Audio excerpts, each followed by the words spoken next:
మా అమ్మగారు మేము ఎప్పుడు పడుకుంటామా అని చూసి మేము పడుకున్న తర్వాత చాట్ చేయడం అవి ఇవి నేను అబ్జర్వ్ చేశాను సార్.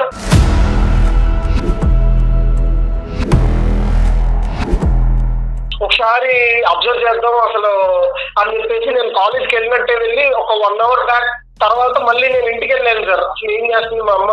ఆమె ఇంట్లో లేదు సార్, ఇల్లు లాక్ చేసి ఉంది సార్.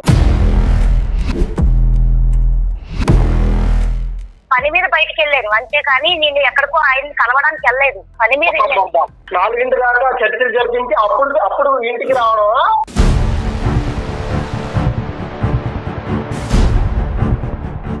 ఎప్పటి నుంచి పరిచయం అమ్మా ఇది? సార్ నాకు తను ఒక 4-5 years నుంచి తెలుసు సార్.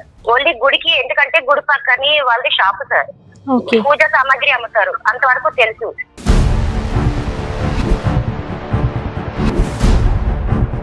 కనీసం ఏ రోజైనా అమ్మ తిన్నావా, ఏం చేస్తావు అడిగిన లేదు సార్.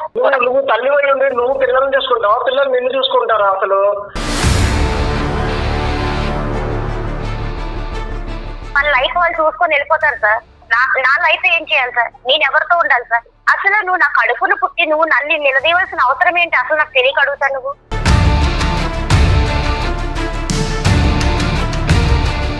నేను చేసిన తప్పేంటి? వేరే ఒక అతను నాకు కష్టం, నాకు అన్ని తను తెలుసుకున్నారు కాబట్టి నేను స్పందిస్తుంటే తను కూడా బాధపడ్డారు కాబట్టి నా కష్టం చెప్పుకున్నాను అంతే. నేను ఆ చాట్లన్నీ ఏమి చూడలేదు, నాకేం తెలియదు అని అనుకుంటాను సార్. ఆవిడ ఎంతో కొంత తన వల్ల నాకు హోదార్పు దొరికింది సార్. నేను తనల్ని వదులుకోలేను, వీళ్ళని వదులుకోలేను సార్. బహుశా అమ్మ వయసు కూడా చిన్నదే, పెద్ద చెప్పుకోదగ్గ వయసు కూడా కాదు అమ్మది. సార్ ఏం మాట్లాడుతున్నారు సార్? ప్లీజ్ ఒకసారి నేను చెప్పేది వినండి సార్.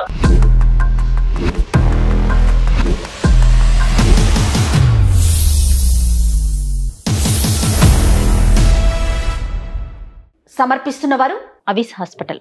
అవిస్ హాస్పిటల్ సమర్పించు అందమైన జీవితం కార్యక్రమానికి స్వాగతం. నమస్తే కళ్యాణ్ చక్రవర్తి గారు. నమస్తే అండి కళ్యాణ్ గారు. శంషాబాద్ నుంచి శివ అనే ఒక అతను మనకు ఒక మెయిల్ చేశాడండి. వాళ్ళ మదర్కి సంబంధించిన ఇష్యూ కొంచెం సెన్సిటివ్గా అనిపించింది కళ్యాణ్ గారు. అంటే ఎక్కడో అడపాదడపా మాత్రమే మనం ఈ రోజుల్లో సమాజంలో చూడగలుగుతున్నాం అలాంటి ఒక sensitive matter. So phone number ఇచ్చాడు. నేను చెప్పే కన్నా కూడా అతని మాటల ద్వారానే విని అతనికి ఒక మంచి సలహా కావాలని ఎక్స్పెక్ట్ చేస్తున్నాడు అండి. కాల్ చేస్తాను.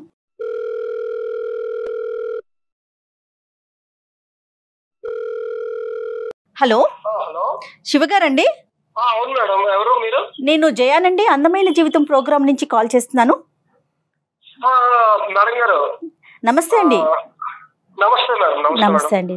నాతో పాటు డాక్టర్ కళ్యాణ్ చక్రవర్తి గారు కూడా ఉన్నారు. ఎస్, మీరు నాకు మెయిల్ చేశారండి విషయం. నేనైతే బ్రీఫ్ గానే చెప్పాను, ఒకసారి డాక్టర్ గారితో మాట్లాడండి. ఓకే అండి. శివ బాగున్నానన్నా? సార్ బాగున్నాను సార్.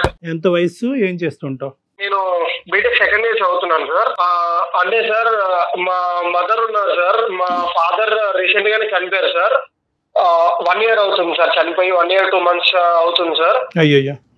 ఇలా 1 year అయిందో లేదో నేను అబ్జర్వ్ చేస్తుంటే మా అమ్మగారు మేము ఎప్పుడు పడుకుంటామా అని చూసి మేము పడుకున్న తర్వాత చాట్ చేయడం అవి ఇవి నేను అబ్జర్వ్ చేశాను సార్.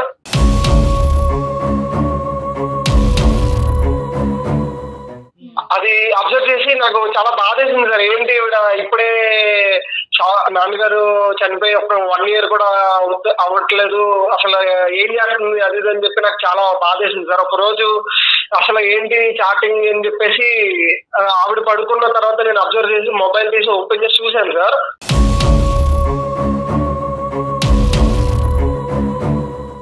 చూస్తే అసలు చాటింగ్ అంతా ఎంత దారుణంగా ఉందంటే లైక్ నేను ఆల్రెడీ లవ్ లో ఉన్నాను సార్ మా లవర్ తో. నేను కూడా తనతో అంత చాట్ చేయను సార్. అంత డీప్ రిలేషన్ లో వాళ్ళు చాట్ చేయడం నాకు నిజంగా చాలా చాలా బాధేసింది సార్. చాలా సిగ్గుగా కూడా ఉంది సార్. అసలు మీకు ఎలా చెప్పాలి, మీకు ఎలా కన్వే చేయాలి, మా అమ్మకి ఎలా చెప్పాలి అని నేను చాలా సతమతం అయిపోతూ ఉన్నాను సార్. అసలు ఆవిడ ఇలాంటి పని లేదు సార్ ఈ ఏజ్ లో.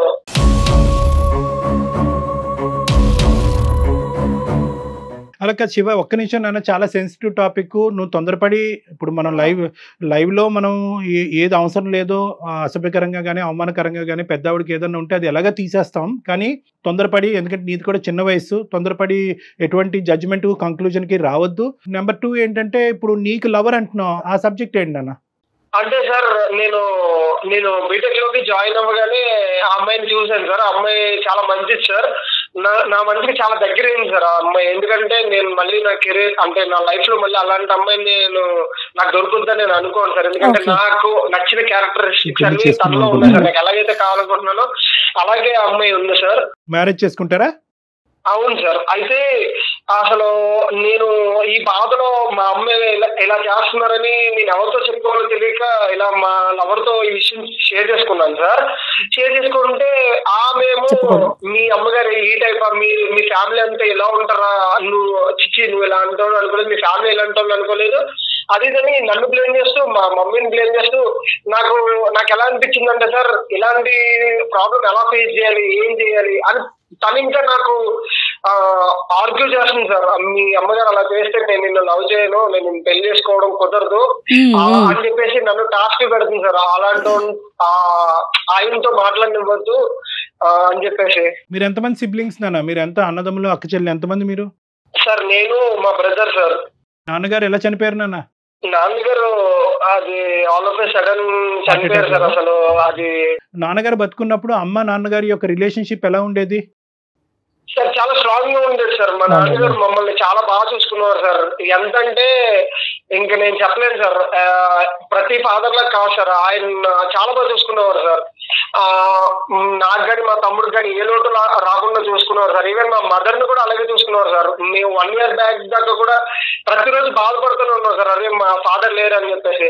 కానీ అసలు ఈ గ్యాప్ లోనే మా అమ్మ ఇలా చేస్తుంది అసలు అనుకోలేదు సార్. మీరే ఏదైనా చెప్పాలి సార్. అందరూ కూడా ఒక మానసిక పరమైనటువంటి డిప్రెషన్ లో ఉన్నారు. నాన్నగారు అలా అనుకున్నటువంటి పరిస్థితుల్లో చనిపోవటం అనేది. కానీ ఇక్కడ నీకే పూర్తి స్థాయి క్లారిటీ రాకుండా అమ్మాయికి చెప్పాల్సినటువంటి అవసరం ఏముంది నాన్న? ఫస్ట్ తల్లి కదా. పూర్తిగా క్లారిటీ తెచ్చుకున్నాకనే అమ్మాయికి చెప్పాను సార్. ఏమంటే ఒకసారి అబ్జర్వ్ చేద్దాం అసలు అని చెప్పేసి నేను కాలేజ్కి వెళ్ళినట్టే వెళ్ళి ఒక 1 hour బ్యాక్ తర్వాత మళ్ళీ నేను ఇంటికి వెళ్ళాను సార్. అసలు ఏం చేస్తుంది మా అమ్మ, ఎప్పుడు స్టార్టింగ్ లో ఉంటుంది, మమ్మల్ని సరిగ్గా పట్టించుకోవట్లేదు ఈ లాస్ట్ 2 months నుంచి అని చూస్తే ఆమె ఇంట్లో లేదు సార్, ఇల్లు లాక్ చేసి ఉంది సార్.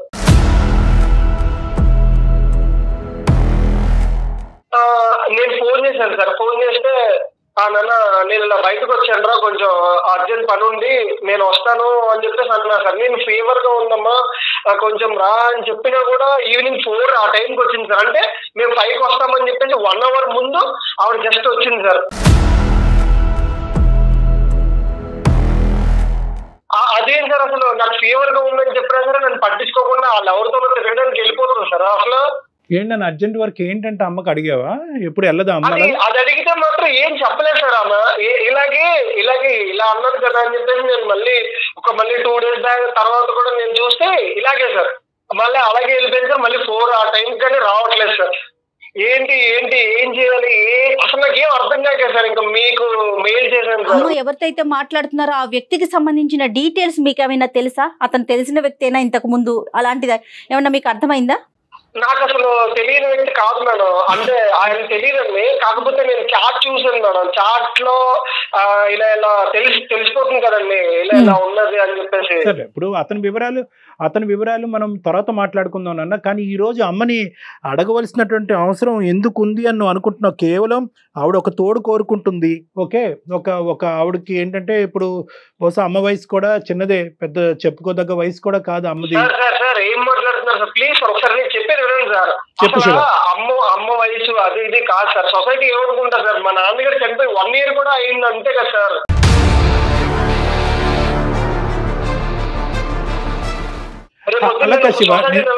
సార్ మీ అమ్మగారు ఎలా చేస్తారు ఏంటి అది అని చెప్పేసి మా చుట్టాలు, మా సొసైటీ, ఇంటి పక్కన వాళ్ళు ఎవరు ఎన్ని విధాలుగా మాట్లాడుకుంటారు సార్.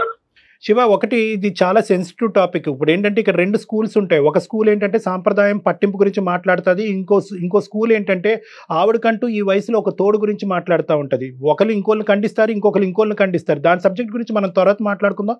నేను చెప్పేది ఏంటంటే, ఒకటి నేను ఇందా కంప్లీట్ చేయకుండానే మీరు ఇలా మాట్లాడతారు ఏంటి సార్ అని అడిగే శివ, ఒకే ఒక పాయింట్ నేను అడుగుతున్నాను. ఈ రోజు నీ గర్ల్ ఫ్రెండ్ కానీ ఇక్కడ గీత గీయకుండా ఏవరా నువ్వు మీ అమ్మ ఇలా చేస్తే కనుక నేను నీతో పెళ్లి చేసుకోను అనేటటువంటి మాట అనకపోతే కనుక ఈ రోజు మాకు చేసి ఉండేవాడువా నువ్వు ఫోను? సార్ నేను ఒక్క విషయం మీద కాదు సార్, మేము ఇప్పుడు బీటెక్ సెకండ్ ఇయర్ సార్, వాడు మా తమ్ముడు ఇంటర్ సెకండ్ ఇయర్ సార్. ఇప్పుడు పొద్దున్న ఫ్యామిలీ, మా రిలేటివ్స్ కి, మా చుట్టుపక్కల సొసైటీకి, లోకం అంతా చూస్తే ఏమనుకుంటారు సార్? అసలు మా ఫాదర్ ఎంత బాగా చూసుకున్నారు సార్ మా మదర్ ని. ఆవిడ అంత మా ఫాదర్ సార్ చనిపోయి 1 year అయినా సరే ఇంకా మా కళ్ళ ముందే తిరుగుతున్నట్టున్నారు సార్ మా నాన్నగారు చనిపోయినటువంటి సంవత్సరం లోపే ఇటువంటి సమస్యను మనం మాట్లాడుకోవాల్సినటువంటి అందుకు నాకు కూడా ఇష్యూ అందరికీ బాధగానే ఉంది నాన్న. కానీ ఏంటంటే ఇక్కడ ఆవేశాలు అనేటటువంటిది పనికిరావు. ఎందుకంటే కనుక ఇక్కడ ఒక కంక్లూజన్కి రాకూడదు, తొందరపడి ఒక కంక్లూజన్కి రాకూడదు. ఈరోజు అమ్మ మీద ఒక తప్పుడు అభిప్రాయం మీరు తొందరపడి తీసుకోవద్దు. ఒక సైడ్ సమాజం, ఇంకో పక్కన నుంచి ఆవిడ ఎందుకు ఇలాగా ఆలోచిస్తుంది అనేటటువంటిది ఒకటి. మూడోది ఏంటంటే పిల్లలుగా మీరు సమాజాన్ని ఎలా ఫేస్ చేయాలనేటువంటి 3 అంశం. సో ఈ 3 అంశాన్ని మనం జాగ్రత్తగా బ్యాలెన్స్ చేసుకునేటటువంటి ఉద్దేశంతోనే తొందరపడి కంక్లూజన్స్కి రాకు, తొందరపడి తల్లి మీద ఒక చెడు అభిప్రాయం డెవలప్ చేసుకోవద్దని చెప్తున్నానే. కానీ మీ అమ్మగారు చేసింది నేను కాదు సార్, ఇక్కడ నేను అసలు తొందరపడి మాత్రం ఒక నిర్ణయానికి రాలేదు సార్. ఇది 2 months నుంచి జరుగుతున్న వ్యవహారం సార్. నేను చూశాను సార్, మా అమ్మగారి చాట్లు అన్ని చూశాను కాబట్టి నేను మీకు ఇంత క్లియర్ గా ఇప్పుడు చెప్పడం జరుగుతుంది సార్. ఓకే కాదు, అమ్మగారితో ఒకసారి మాట్లాడొచ్చా మనం? డాక్టర్ గారు ఏమైనా మాట్లాడొచ్చా? మాట్లాడచ్చు మేడం, ఖచ్చితంగా. మీరు ఆవిడ చేయడం తప్పు అని చెప్పి మీరు చెప్పండి మేడం. మీరు చెప్తే గానీ ఆవిడ వినదేమో.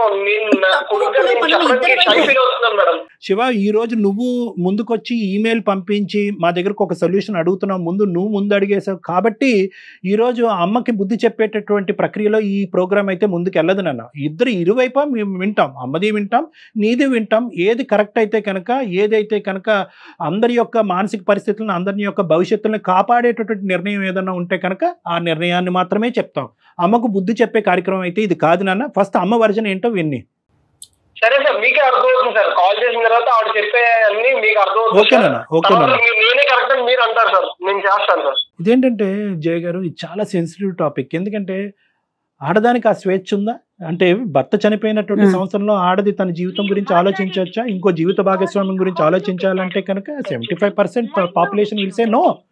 నీ బరువు బాధ్యతలు పెరిగినాయి, నీ పిల్లల యొక్క భవిష్యత్తు చూడకుండా నీ సంతోషాలు సుఖాలు ఎందుకు చూడాలి అని మాట్లాడేటటువంటి సమాజంలో ఈవిడ ఈ వ్యక్తిని ఎందుకు కోరుకుంది అనేది చాలా డెలికేట్ ఇష్యూ.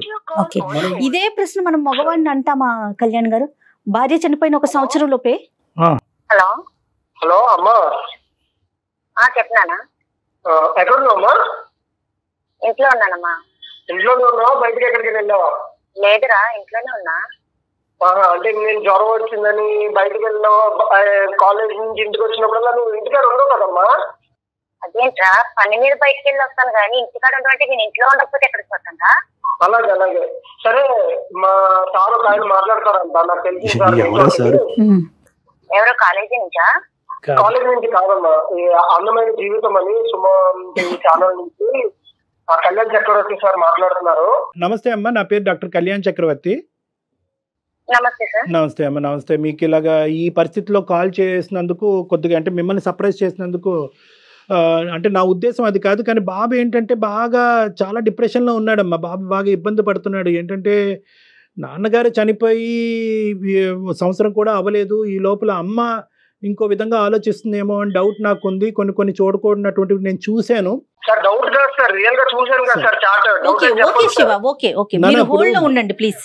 శివ, నువ్వు తొందరపడద్దు. 1 నిమిషం నన్ను అమ్మని మాట్లాడి అమ్మ ఆలోచన ఏంటో విందాము. ఎందుకంటే నేను ఎప్పుడు కూడా నువ్వు 200% ఎవిడెన్స్ చూపెట్టినా కూడా నా దగ్గర కళ్ళు ఎదుర్కొంటే సార్ ఇవి ఉన్నా అని అన్నా కూడా నేను మాత్రం ఒక తల్లికి ఇచ్చే గౌరవాన్ని నేను ఇచ్చేటటువంటి ఉద్దేశంలో ఎప్పుడూ డౌట్ అనే పదమే వాడతాను నేను. ఆ అబ్బాయికి ఉండే డౌట్ ఏంటంటేనమ్మా, ఎవరో మీకు ఒక అన్నోన్ పర్సన్తో మీరు నచ్చినటువంటి విధంగా ప్రయాణం చేస్తున్నారు. పిల్లల యొక్క నచ్చకపోవటం అనేది చూడట్లేదు.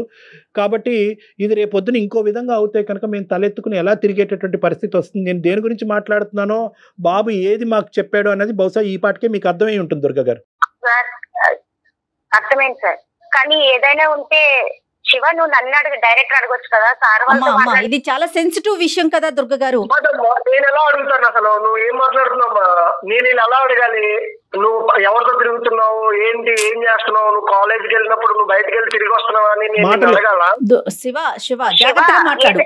శివ నువ్వు కొంచెం మంచిగా మాట్లాడు. ఇగో ఏదైనా ఉందంటే ఒకసారి అమ్మా ఇది అన్ని పరిస్థితి ఏంటి ఇలా చేస్తున్నావు నువ్వు నన్ను అడగొచ్చా? సార్ వాళ్ళు తీసుకెళ్ళి ఇప్పుడు సార్ నాకు తెలియదు వాళ్ళ దగ్గర తీసుకెళ్లి నన్ను పెట్టేప్పుడు నేను తలెట్టుకొని మాట్లాడగలనా? ఎలా మాట్లాడుతున్నాను అంటే ఒకటి దుర్గా గారు, బాబా అనేటటువంటి పదాలు కొన్ని కరెక్ట్ కాదు.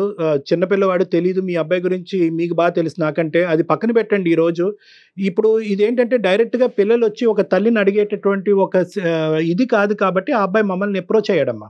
ఇది చాలా సెన్సిటివ్ టాపిక్ కాబట్టి ఎందుకు కాల్ చేశాము, ఎందుకు మా వరకు తీసుకొచ్చాడు అనేటటువంటి సబ్జెక్ట్ని పక్కన పెట్టి పిల్లలు బాగా మనస్తాపం చెందారు, వాళ్ళు చాలా బాధపడుతున్నారు, ఏంటి మా అమ్మ ఇలాగనేటటువంటి ఆలోచనతో కంప్లీట్గా ఇప్పటి వరకు మీ భర్త గారు చనిపోయిన తర్వాత ఈ స్థాయి ఉధృతమైనటువంటి పరిస్థితి మీ జీవితంలో ఇంకోటి వచ్చి ఉండదు.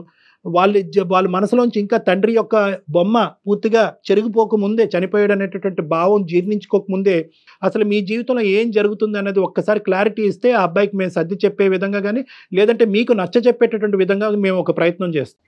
నాకు వచ్చి 12 సంవత్సరాలకి మ్యారేజ్ అయిపోయింది సార్. 12 సంవత్సరాలకు మ్యారేజ్ అయిపోయింది. మా అమ్మగారు వచ్చేసి నాకు 6 నెలలు వచ్చినప్పటికీ చనిపోయారు సార్. మా అమ్మ మా నాన్నగారు కూడా చనిపోయారు.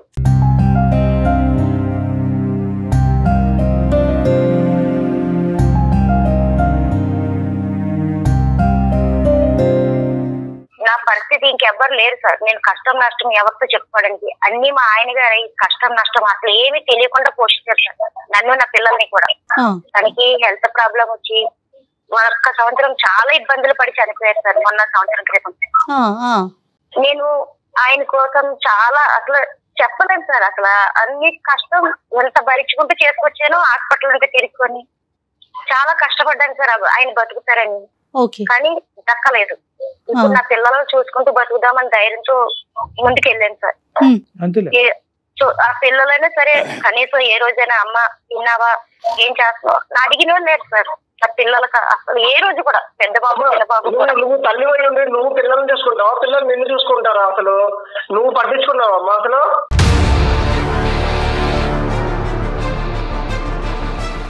మిమ్మల్ని పట్టించుకోకుండా మీరు ఎంతవరకు అయ్యారా? అదే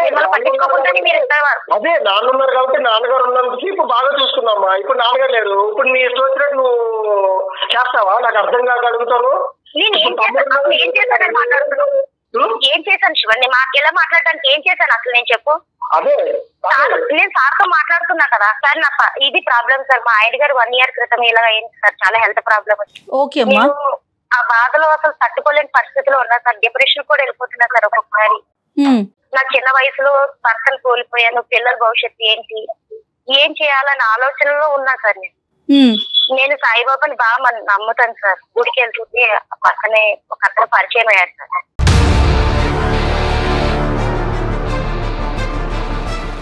ఆయనతో ఓన్లీ చాటింగ్ చేస్తున్నా సార్ అంతే. నార్మల్ గా ఆయన కష్టం అడిగితే చెప్తే ఆయన కూడా స్పందించాడు సార్. నేను ఏడిస్తే తను ఏడడం, భయపడకు బాధపడకు నీకు ధైర్యంగా ఉండు అని ధైర్యం చెప్తున్నారు సార్. దానికి నేను స్పందించి చాటింగ్ వరకు చేస్తున్నా సార్. కానీ ఆ పిల్లడు ఏది అర్థం చేసుకోకుండా తల్లి మనసు ఏంటో అర్థం చేసుకోకుండా లేదు. అది చాటింగ్ లో లేదు అమ్మ. నువ్వు అబద్ధాలు చెప్పుకో. నాకు అంతా తెలుసు. నేను చూస్తున్నాను చాటింగ్ అంతా నేను చూశాను. ఇప్పుడు ఏదో ప్రోగ్రామ్ లో రన్నింగ్ అవుతుంది కదా అని లైవ్ అని నువ్వు ఏదేదో చెప్పదు నాకు ప్లీజ్. నేను అసలు బస్ట్ అవుట్ అయిపోతాను. నేను ఫస్ట్ ఏం చేస్తాను నాకే అర్థం కావట్లేదు. నువ్వు ఓపెన్ గా చెప్పేసి ఏం చేస్తున్నావు, తప్పు ఏంటో, తప్పు నీ సైడ్ ఉందో తెలుస్తుంది.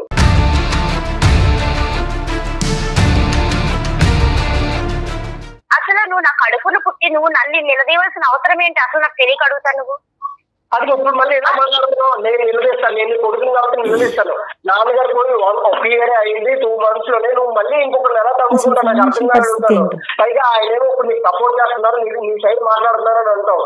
ఇప్పుడు నువ్వు ఆయన తీసుకుని నీ దాంట్లో చూసుకుంటే నేను పిల్లలు ఏమైపోవాలమ్మా?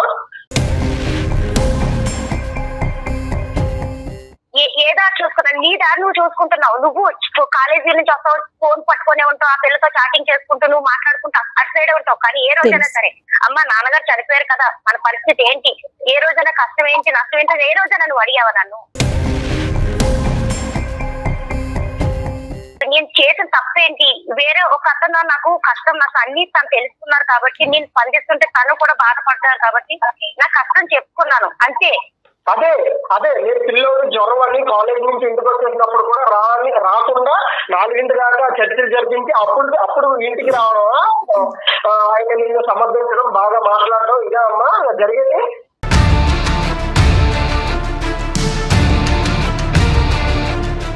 నువ్వు కాలేజీ నుంచి వచ్చావంటే నేను పని మీద బయటకు వెళ్ళాను అంతేకాని నేను ఎక్కడికో ఆయన కలవడానికి వెళ్ళలేదు, పని మీద వెళ్ళాను.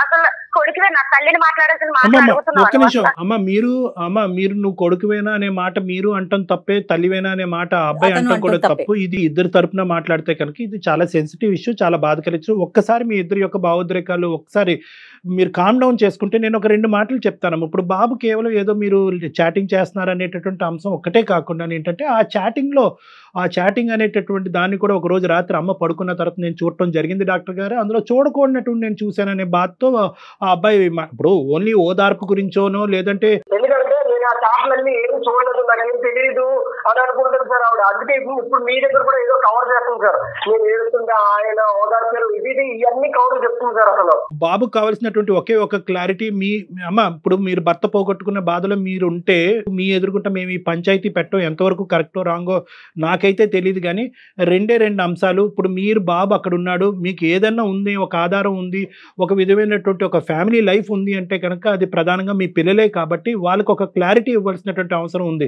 ఇది కేవలం ఒక ఓదార్పు గురించేనా అంటే పిల్లలు వాళ్ళ జీవితాలు వాళ్ళు చూసుకుంటున్నారు, వాళ్ళ చదువులు వాళ్ళ రిలేషన్షిప్స్ లో వాళ్ళు బిజీ అయిపోయారు, భర్త పోయినటువంటి బాధలో ఉన్న నేను నా బాధను ఎవరితోనా పంచుకోవాలి అనేటటువంటి విధంగా ఒక మర్యాదపూర్వకంగా ఒక వ్యక్తి వచ్చి నాతో మాట్లాడి నాకు ఆ ఓదార్పు ఇస్తున్నాడు కాబట్టి ఆ రిలీఫ్ నేను అతని ద్వారా నేను పొందుతున్నాను అనేటటువంటి ఆలోచన, లేదా రానున్న రోజుల్లో ఈ ఏదైతే బాండింగ్ మీకు అతనితో క్రియేట్ అయిందో అది ఇంకో విధంగా మారబోతుందా అనేటటువంటి అంశం మీరు క్లారిటీ ఇవ్వగలిగితే కనుక బాబు మనసులోంచి ఈ బాధ ఈ వేదన ఏదైతే ఉందో అది తీసేయడానికి ఒక దారి ఉంటుందమ్మా.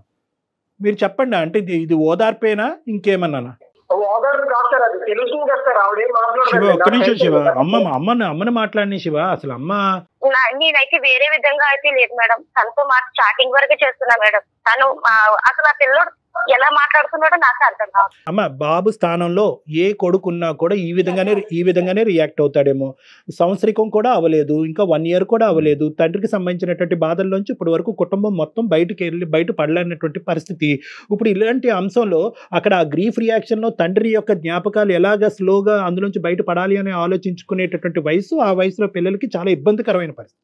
ఈ లోపల ఏంటంటే ఈ సబ్జెక్ట్ వచ్చేటప్పటికి ఇది ఇంకా వాళ్ళని వేదనకు గురి చేస్తుంది. దాంతోపాటు ఏంటంటే మీ అబ్బాయికి వచ్చినటువంటి పరిస్థితి ఏంటంటే నేను నమ్మినటువంటి ఒక అమ్మాయి ఉంది, ఆ అమ్మాయితో నేను జీవిత ప్రయాణం కొనసాగించాలి అని అనుకుంటున్నాను. ఇప్పుడు ఆ అమ్మాయి నన్ను ఎత్తుమే గన్ను పెట్టి మీ అమ్మాయి ఇలా చేసేటట్టు అయితే కనుక నేను ముందుకు పోను, నాకు బ్రేకప్ అన్నటువంటి విధంగా అమ్మాయి మాట్లాడేటప్పటికి ఈ అబ్బాయి ఇంకా సందిగ్ధ పరిస్థితిలో పడి ఇంకా భావోద్రేకం చెందుతున్నాడు. సో ఇటువంటి పరిస్థితుల్లో ఏంటంటే ఇది ఓన్లీ చాటింగ్ కాకుండా ఇంకేదన్నా ఉంటే కనుక అది ఆ విధంగా మనం మాట్లాడే ప్రయత్నం చేద్దాం. ఎందుకంటే ఈరోజు ఇది నా హక్కు, ఒక ఆడదానిగా నా హక్కు, భర్తను పోగొట్టుకుంటే కనుక నాకంటూ ఒక తోడు నిలబెట్టుకోవటంలో తప్పే ఉంది అని మీరు బిగ్గరగా మాట్లాడితే కనుక మీ అందరం చేతులు కట్టుకుని కూర్చోటమే, మేము ఎవరు ఏం చేయలేదమ్మా. This is the right. నేను హక్కులు చూసుకున్నాను కాబట్టి వీళ్ళ కోసం ఆలోచించాను కాబట్టి నేను ఇంకా ఇలా ఉన్నా మేడం. ఆయన ఓదార్పు వరకే మేడం, నేను చాటింగ్ చేసి ఓదార్పు వరకే మాట్లాడుతున్నా మేడం, కానీ తన హక్కుల కోసం మాట్లాడుతున్నాడు. హక్కుల కోసం మాట్లాడితే తను అసలు ఈ వయసులో ఆ పిల్లోడి ఒక అమ్మాయితో చాటింగ్లు మెసేజ్లు, ఆ అమ్మాయి లోకంలోనే ఉంటాడు మేడం.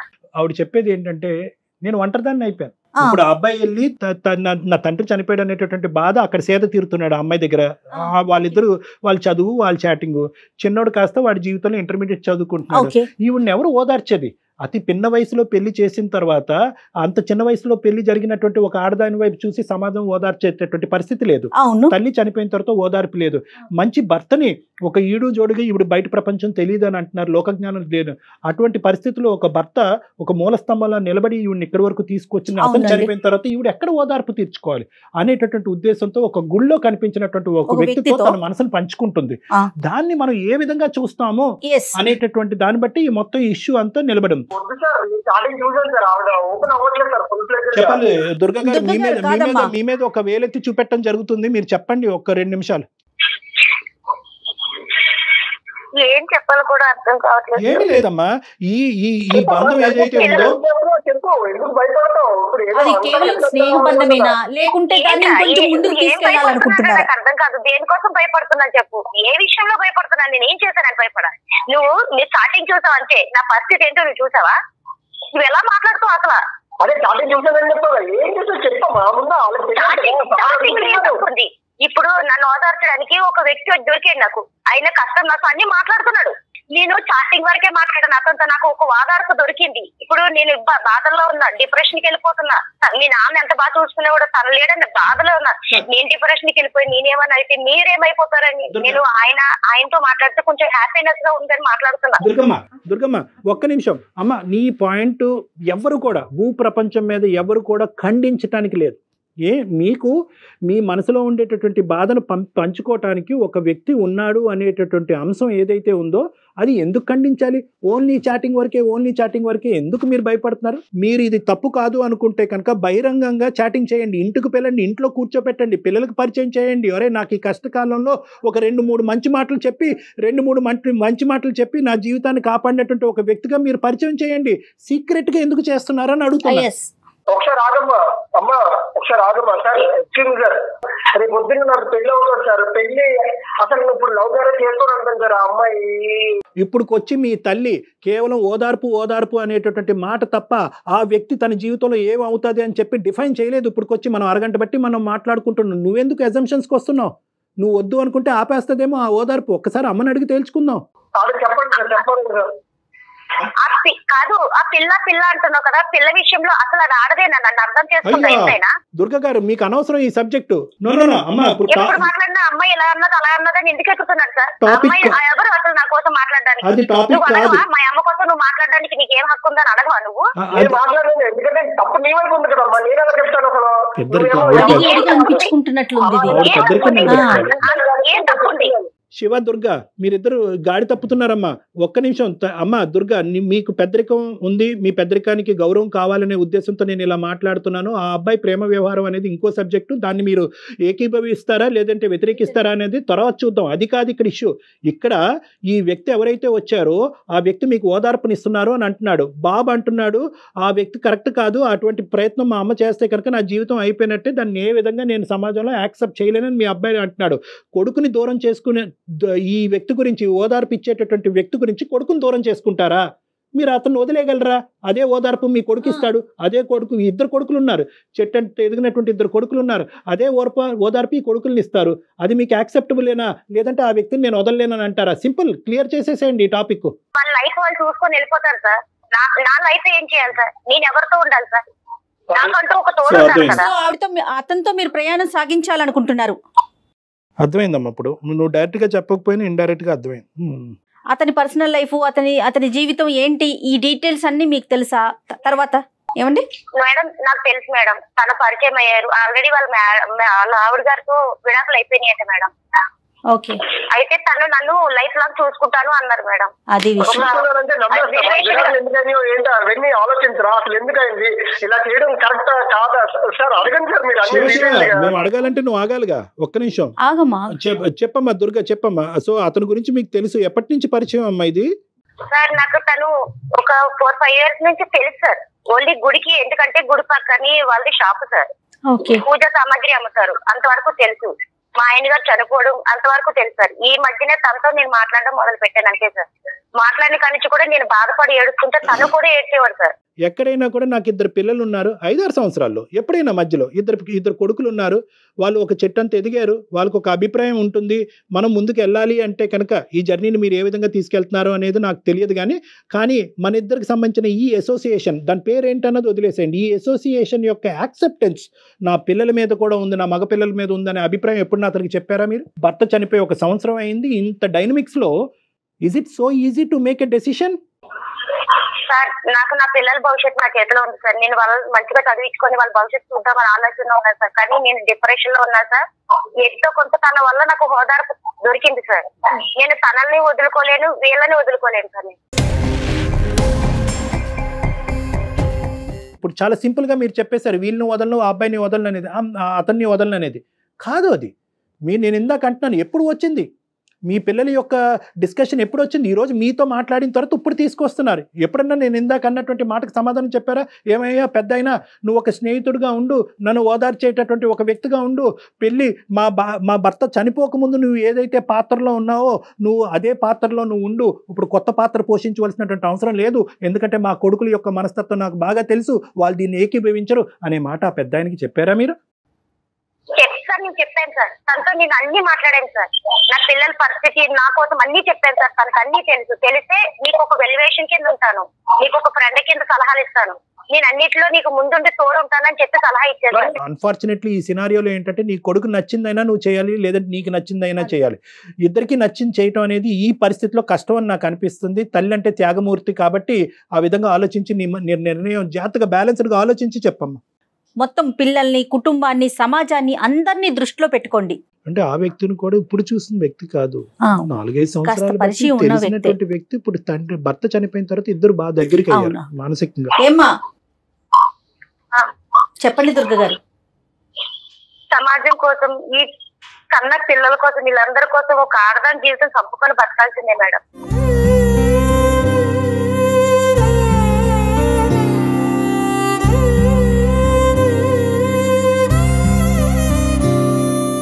ఇంకా ఆనందాలకి అబట్లకి దారి లేదు మేడం, ఒక ఆడదాని జీవితం ఇంకే.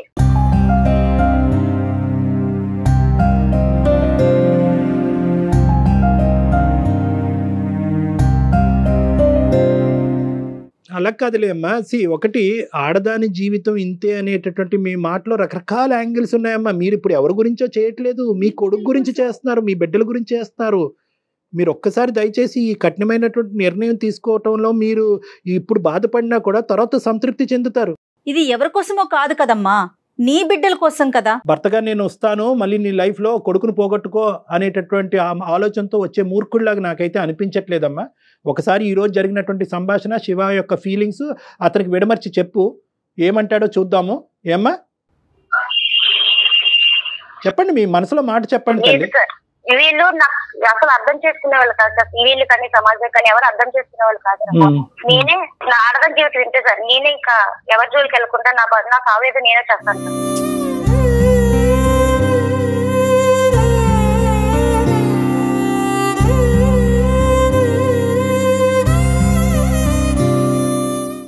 అరే చాలా చెప్తానంటే ఇప్పుడు నేను కొడుకున్నది ఏంటి సార్?